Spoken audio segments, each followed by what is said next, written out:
Welcome! In this video, we will be looking at a review of the scientific method, the metric system, and density. Hopefully this is just a review of the scientific method, as if you're watching this, you have seen or talked about the scientific method for several years now. All the way from way back in probably kindergarten. You probably didn't look at it to this extent, but that's when you first started experimenting with using the scientific method. So when we start with the scientific method, we will first be looking at making observations. When we make observations, we're going to look at what we see around us. These could be qualitative observations, or they may be quantitative observations. But we're going to use these observations to write a hypothesis. Now the hypothesis is going to be like an if-then statement. So based on our observations, we are going to write an if-then statement that is something that we can test. After we write our hypothesis, we're going to test our hypothesis. So this is the experimenting part of our lab. This is where we run all the different tests that we want. Remember, when we run a test, we need to have controls and we need to have variables.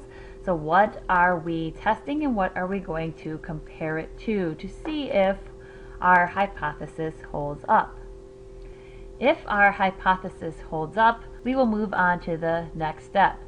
However, if we cannot get any results that help support our hypothesis, we may have to actually go back and rewrite our hypothesis, or even go back and start making more observations. Maybe we weren't that thorough in the observations that we were making, or maybe we missed something along the way.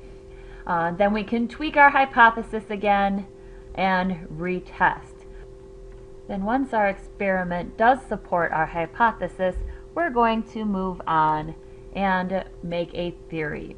So our theory is kind of like our conclusion. What have we seen? What is our theory based on our if-then from the beginning through the end?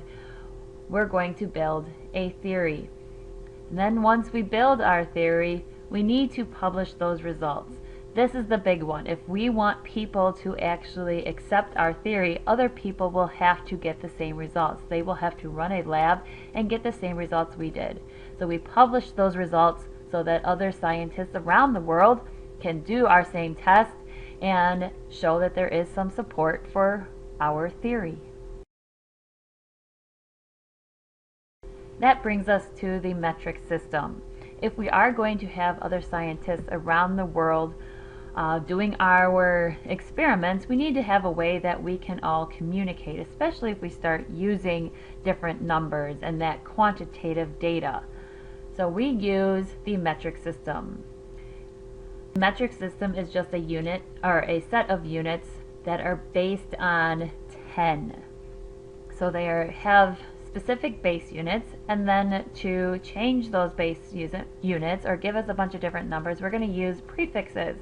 Again, you have worked with this before. This should be nothing new. This whole thing should be a little bit of review. So if I write grams, you know that that is going to be our base unit.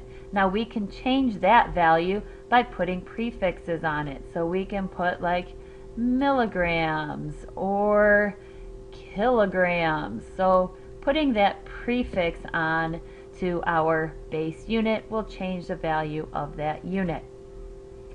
Now some of our units are considered derived units. These are where you have two or more units combined mathematically. A unit of density would be a derived unit because you're using a base unit, sorry about that, here we go, base unit of grams, and we are going to divide it by another unit that includes a prefix, but milliliters. So we've got grams over milliliters. Then one of our common units that we often can put prefixes with is liters. However, liters is not considered an SI unit. For volume, they often use centimeters cubed or meters cubed, for the metric system, but we can use liters with those metric system prefixes to change the value. Now, how do we convert between all these prefixes? So let's say they give it to us in kilograms, but we're like, I don't have that much. I only have a little bit. Well, I can scale the whole experiment down if I could change kilograms into grams, or maybe even go microscale and change it into centigrams, go really small. So that's where, or what we are going to look at here. Now, this may be a little new to you, but don't be scared away. It's not that bad. It's a series of moving a decimal point, how many places we want to do.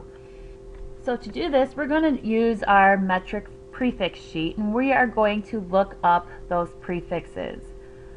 So we are going to look at where are we starting and what is the exponent we want to change to. So that's going to be the biggest thing. What are we changing to?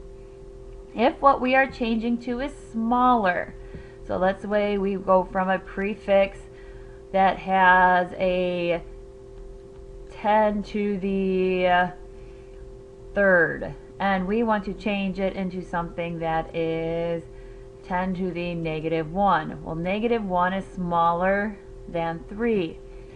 So if the exponent we are changing to is smaller, we're going to move the decimal to the right, or move it forward. So we have a number 1, we are going to move, let's say, that decimal place forward. If the exponent we are changing to is larger, we're going to go in the opposite direction and we're going to move it to the left. Well, the way I like to remember this is if we are going larger, we start with this L, and we're going to move it to the left, which also begins with L. So keep the L's together. So if the exponent you're changing to is larger, move it left. So just the opposite of what it is above. So how many places do we move the decimal point? Well, that depends on the difference between the power of 10. So in the example I have above, if I had something that was 10 to the 0 and I needed to move it to something that was 10 to the negative 1, we are going to look at the difference between 3 and negative 1. Now remember, to get there, we have 3, 2, 1, 0, then negative 1. So don't forget, we have to run through this 0 to get down there. So that means we're going to move it 1, 2, 3, 4 places, because that's the difference between the decimal points. Last thing we're going to look at, and you're going to study a little bit more in your next lab, is going to be density. Density, as you remember, is the amount of matter in a given amount of space. So our equation, if we were to take this and put it into equation form, an amount of matter is your mass. Then we're going to divide it by our given amount of space, which is the definition for volume. So mass over volume gives you grams over milliliters, or grams over centimeters cubed.